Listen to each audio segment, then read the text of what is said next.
properties of alkyl halides. We have already looked at the preparations of alkyl halides. Now we want to look at their physical properties. We want to look at their physical properties. We are saying that alkyl halides have relatively higher boiling points than their counterparts alkanes with comparable molecular masses. They have slightly higher boiling points. And the reason we are going to say is because of the difference in electronegativity values between the carbon atoms and the halide atoms. Halides, as atoms of group 7 elements, they are expected to have higher electronegativity. In fact, fluorine being the first atom in group 7, being the first element in group 7, we say fluorine is the most electronegative element that is known on the earth, right? So it means that group 7 elements have a characteristic high electronegativity values. Now, these electronegativity values bring about what we call polarity. Are we together? When they bring about what we call polarity, it means they are now we are going to see what we are going to term as the ionic character in the covalent molecule of the alkyl halides. And because of the increasing ionic character brought about by the difference in the electronegativity values of the carbon halogen atom, the boiling points are relatively high. Why? Because this only implies that the van der Waals forces in a molecule are stronger and therefore require a lot of heat to break down. Then we are going to say most of the alkyl halides are actually liquids. Most of them are liquids, except iodomethane. Iodomethane is actually a solid at room temperature. Then when you look at chloroethane and fluoroethane, these ones are gases at room temperature. They are gases at room temperature. So the rest you can consider them to be liquids. You can consider them to be liquids. Now the next thing we want to talk about is how does the boiling point vary from one compound to the other as the molecular mass increases. One thing we know is that physical properties such as the boiling point and the melting point, they always increase with increasing molecular mass. So that's why we are saying that the boiling points, they increase with increasing molecular mass. Why? Because the molecular mass have a tendency of doing what? Have a tendency of increasing the magnitude and the strength of the van der Waals forces.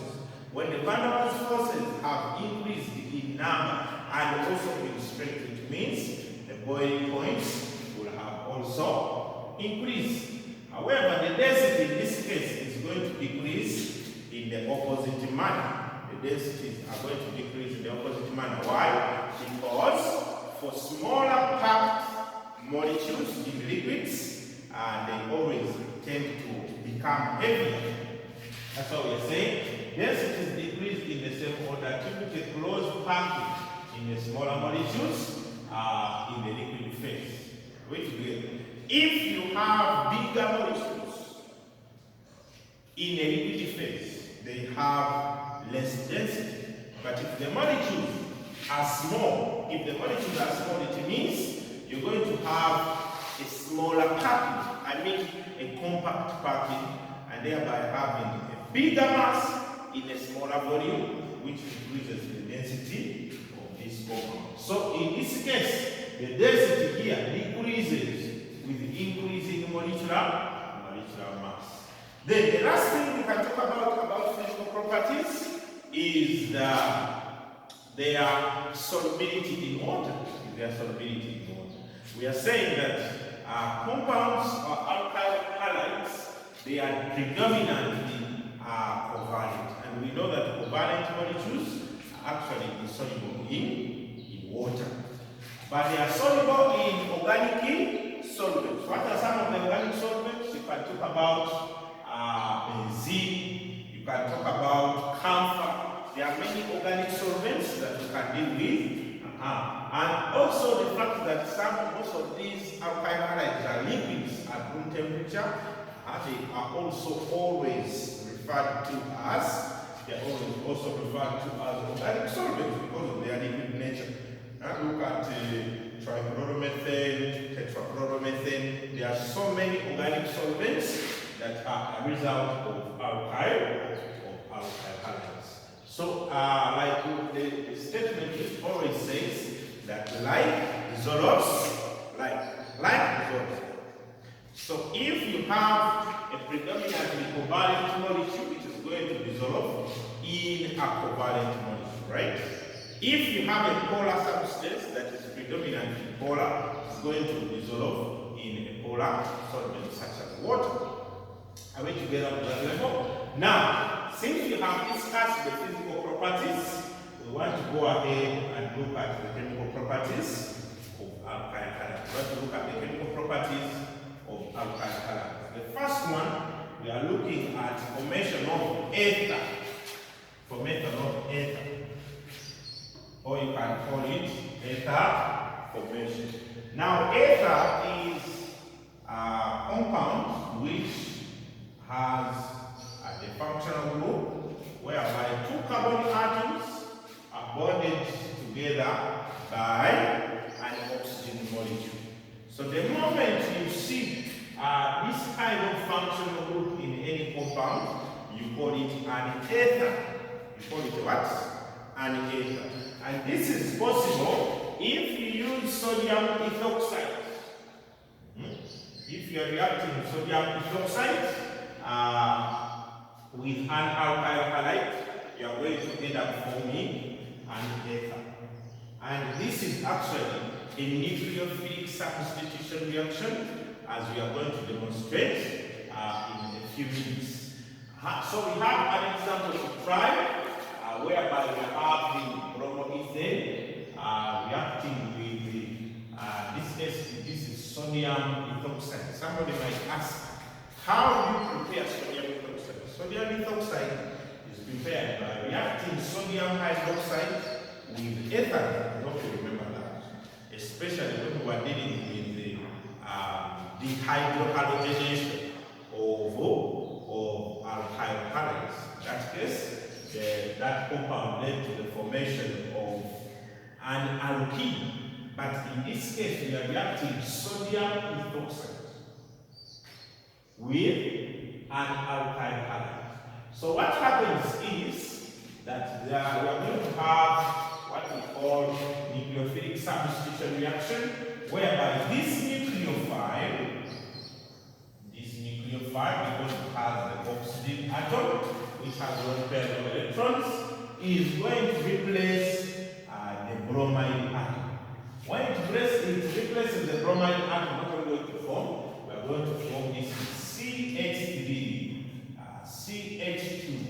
Then where we have Br, we are going to have O, CH2, CH3. O, CH2, CH3. This one is a typical ether. How do we name it? We call it, this one is ethoxane. Then this is a derivative of ethane. So we call it ethoxane, ethane. We call it ethoxane, ethane. This is a typical ether. Remember what you said, that ethers have the functional groups in which two carbon atoms are bonded together via an oxygen atom. So you can see here that the oxygen atom is bonding to carbon atoms. So that is an ether. Can you suggest the mechanism there? Can you suggest the mechanism? So the mechanism is going to follow what we call nucleophilic substitution bimolecular. Bimolecular nucleophilic substitution. Why? Because we are dealing with the primary alkyl halide. first split this sodium ethoxide, CH3, CH2, O, then Na. This is plus, this is minus. This one splits from CH3, CH2, then that is O minus, then plus Na plus Na plus. Now what will happen is that this one now has become a nucleophile because it has the oxygen atom. Remember I said every time you see an oxygen atom, remember that it has two lone pairs of electrons. The electrons that are just dormant, they are redundant, they are not in any reaction, but they are ready to attack anytime they see an electrophile. An electrophile is an electron deficient species. And a species or a compound that lacks electrons is called an electrophile. So we are going to create an electrophile from bromine there. And how are we going to do that? We're going to have CH3, CH2, then Br. So what is going to happen is the Br is going to seek to break off. However, as it breaks off, this carbon here will become an electrophile because it will have lost the bond that the bromide wants to take away. So the oxygen will seek to attack this carbon with a functional group. So in this case we have O minus CH2 CH3. This is my ethoxide ion. So the oxygen has a lone pair of electrons. So these lone pairs of electrons are going to seek to attack the carbon with a functional group, and then the bromide atom will break off. Bromide atom will break off. This is what we call nucleophilic substitution reaction, that is bimolecular. Why is it bimolecular? Because we are having a nucleophile coming in to attack as what is substituting is breaking off. If it was unimolecular, we would have to first break off the bromide to form the carbocation for the ethoxide to come. But in this case, this comes in as this one is breaking off. So that one leads to the formation of CH3, CH2. Because now this one has replaced that, so it becomes O, then CH2, CH3. The moment the oxygen forms a bond with the carbon, it loses its negative charge. There are some who actually do a mistake and they get the R from the negative on top of oxygen. So they do like this. It is not the negative of the oxygen that attacks the electrophile.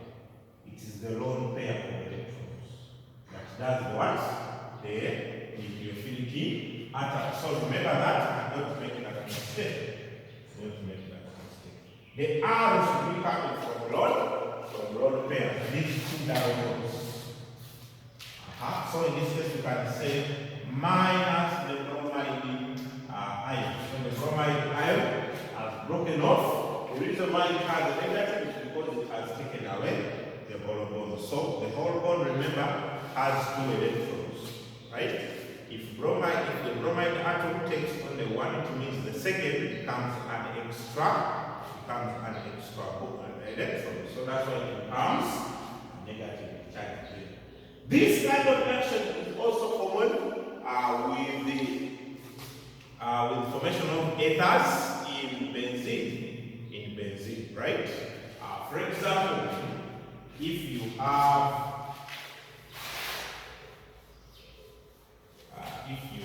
this that I'm going to show,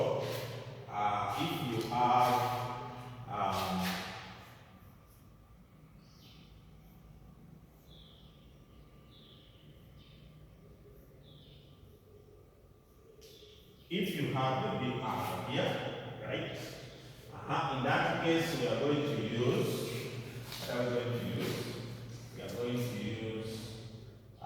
remember this one, you can still form it by reacting with sodium sodium hydroxide in presence of an ethanol, right?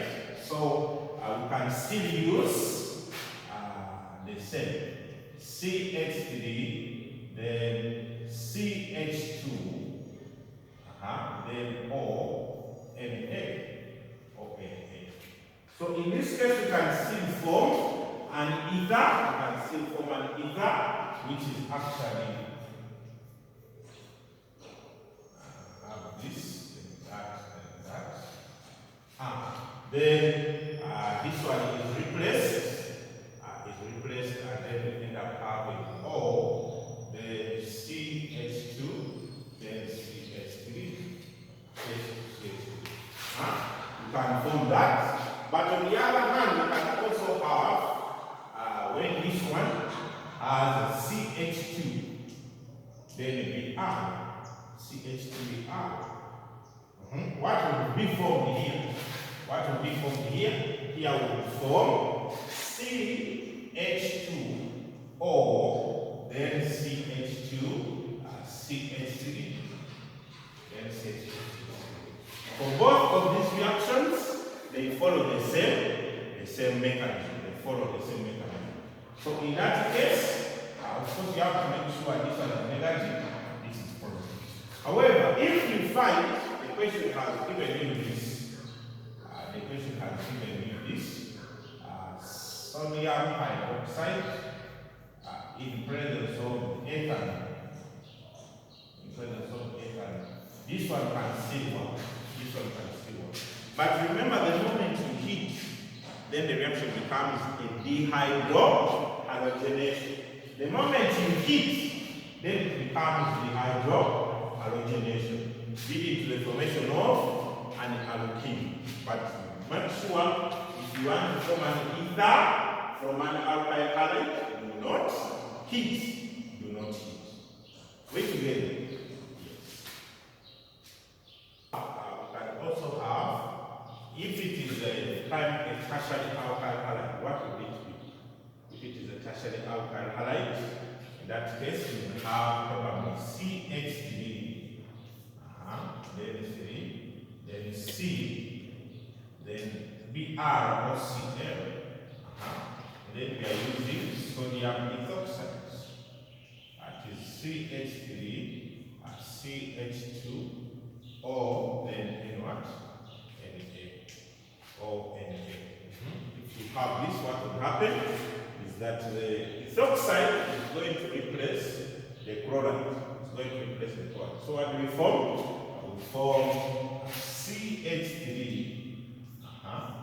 then 3, then C. Instead of the Cl, we are going to have O, then CH2, O, then CH2, CH3, CH3. But now instead of also using sodium ethoxide, you can use sodium benzoxide, for example, or you can call it phenoxide, right? You can have CH3, CH2I. Then we are adding, what are we adding? We are adding phenoxides. Right there. O, Na. We can add this. When we add this, of course this one is positive, this one is negative. It's still the same thing. The I will be replaced by O. This is negative, this is positive. The I will be replaced by the O with the benzene ring, leading to the formation of CH2, CH3 then CH2, then O with the benzene ring.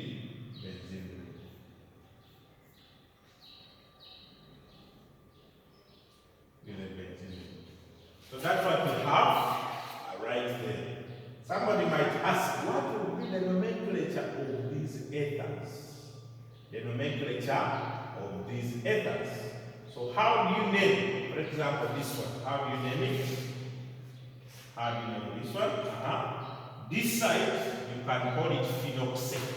Remember we said if benzene is a branch, you can call it a phenyl. So from phenyl we are having phenoxy. It becomes phenoxy, ether, phenoxy. Phenoxy,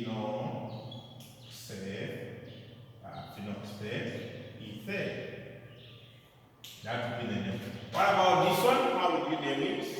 It is better to write it in a perfect way so that you can see what we are talking about. There are 3 alkyl, 3 methyl groups attached to the carbon with the oxygen. So there is a CH3 here and there is a CH3 here. So this is ethoxy, but now what is this? This is a carbon atom. This is 1, 2. There are 2 carbon atoms, but the second carbon atom has 2 methyl atoms. 2 methyl branches. Now that means that you have to locate the longest chain. The longest chain, maybe it can be 1, 2, 3.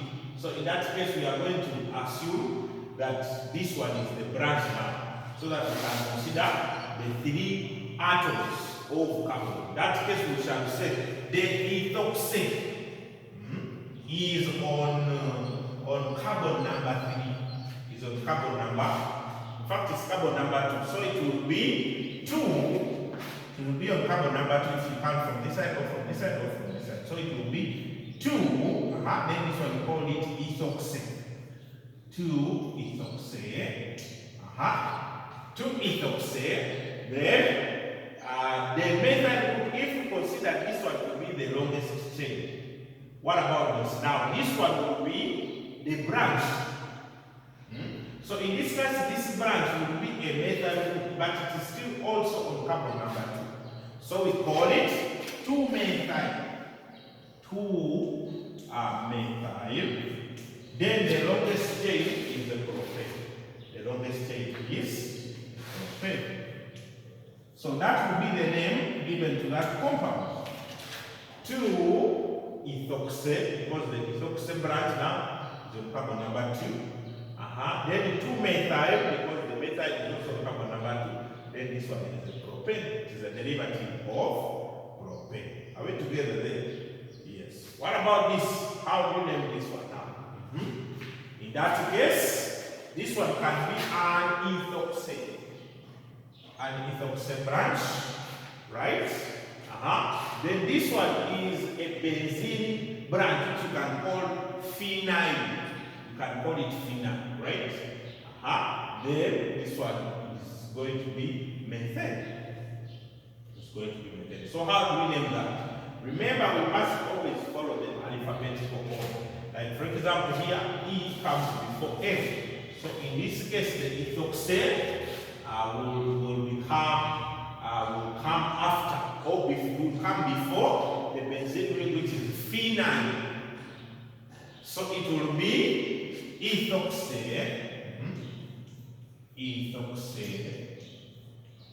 Then phenyl.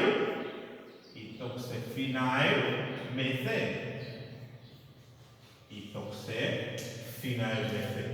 There is no way I can make mention of the position because the methane in this case has only 1 carbon atom. So both of them are carbon number 1. So whether you say 1 ethoxy, 1 phenyl, they are the same. They are the same. Are we together there? So I hope you learn how to name the ethers of the different compounds. The ethers of the different compounds. And there are many others that can be formed, but what you have to remember is that alkyl halides, in this case, are reacting with an alkoxide. An alkoxide. It can be a phenoxide or it can be ethoxide. It can be an ethoxide. Next we have our second chemical property of alkyl halides. We are saying ester formation. esters are different from ethers. Esters are different from ethers. Though the name looks to be the same, but the compounds are different. What we are saying is, we said an ether has this as the functional group, right? But the ester, for it the functional group is C, double bond O, then O again. This is the typical ester. Of course, this side we have R, even this side we have what? We have R. This is the functional group of an ester. Remember, esters come from a combination of alcohols and carboxylic acids. In fact, the moment I remove R here and I put H, this one becomes a carboxylic acid. And we can say this is the functional group of a carboxy. So you have to note that esters come from carboxylic acid. So how do you form esters from alkyl halides? We are saying alkyl halides, so you can call them alkanes. When warmed in an alcoholic solution of a silver salt of a carboxylic acid, an ester is formed. An ester is formed. What am I trying to talk about? For example, if you have CH3, then you have CH2, then CH2, Cl. In presence of, I am using an alcoholic solution of a silver salt of a carboxylic acid. So a carboxylic acid I'm trying to use, maybe I can use CH3, COO, then H. Remember we said a carboxyl group is C, double bond O, then O. So if I write COO, this, you know I'm talking about C double bond oxygen, then oxygen. That's how we represent it. But this one is going to be negatively charged, then this one is going to be positively charged. But you have said this should be in presence of an alcoholic solution, so I can use ethanol. I can use ethanol, and I do what? And I still do heat, and I still heat. What will I form there? What will I form? I will form. So what? The chloride atom shall be replaced or substituted with the carboxyl group, this carboxyl group. So it shall be CH3, CH2, then again CH2, then where I have Cl, it's gonna be O, then C, then CH3. C, then CH3. This is a typical ester. This is an ester. An ester has two oxygen atoms. Remember, this one is actually here like this. Just like we said, this one is here. So if it comes like this, you should not be confused. Or then a G plus minus. It's the same thing. Are we together? So you should not be confused by that. This is also a substitution reaction. It is also a substitution reaction. Remember we said alkyl halides undergo nucleophilic substitution reaction. For example, in this case, how do you suggest the mechanism? So under our mechanism, of course we are going to have this carboxyl group attacking the propyl group now. So in this case we have CH3, CH2, CH2, then Cl. Then this compound here, which has already lost the silver, will come here. So that is O minus, then carbon with oxygen here, CH3. This is a carboxyl group. We call it an ethanoate because it It is a derivative of ethanoic acid as a carboxylic acid. So this oxygen here, remember, we said it always has lone pair. So it is going to come and seek to attack the carbon with more hydrogen. I mean the carbon with the functional group. Then the functional group will do what? Will break off. When it breaks off, what will form? So it means it's gonna be CH3. Then CH2. Then again CH2. Then where we have been having the Cl is being replaced by O. Then C with the functional group O. And then CH what? CH3. Somebody can ask, what would be the name given to this ester? What is a minus Cl here because it has ribbon? What would be the name? The name here we are saying this one is a derivative of propane, so we can call it propyl because in this case it is the what? It is the branch. It is the branch. Now we call it propyl. Then this one is a derivative of ethanoic acid. So we call it ethanoate. It is a derivative of ethanoic acid. We call it ethanoate, right? So it becomes propyl ethanoate. If the carboxyl group was bigger, maybe was CO, then C, then CH2, then CH3. That would be from propanoic acid. Then we would have called it propanol. But since there are two carbon atoms on the carboxyl group, we call it ethane. So it is a derivative of ethane, ethanoate. We call it ethanoate. So basically this is the formation, this is the reaction leading to the formation of an ester from a carboxyl, from an alkyl halide. Remember, you have to use silver ethanoate or silver propanoate. Any carboxyl group that you want to use here, you must make sure it is a salt of silver. Then in presence of an alcohol, in that case ethanol, and in fact this is not heating, it's supposed to be warming. Here we warm. Avoid heating when it's supposed to warm, because sometimes when you heat instead of warming, you might have changed the conditions of the reaction. But when you warm, they have just said put on a source of heat for a small amount of time. So the condition there is warming and the reaction can take place.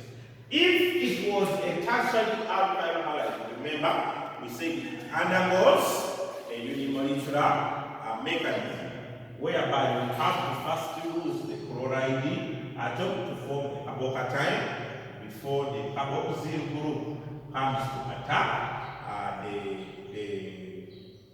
derivative of an alkyl halide or the carbocation in that case. But since now it is a primary alkyl halide, even a secondary alkyl halide, the replacement will just come simultaneously. The nucleophile comes in as the chloride or the bromide goes out. So you don't need to first remove the chloride, then the carboxyl group comes later. No. The one comes in as the other goes away simultaneously. And that's what we call a nucleophilic substitution that is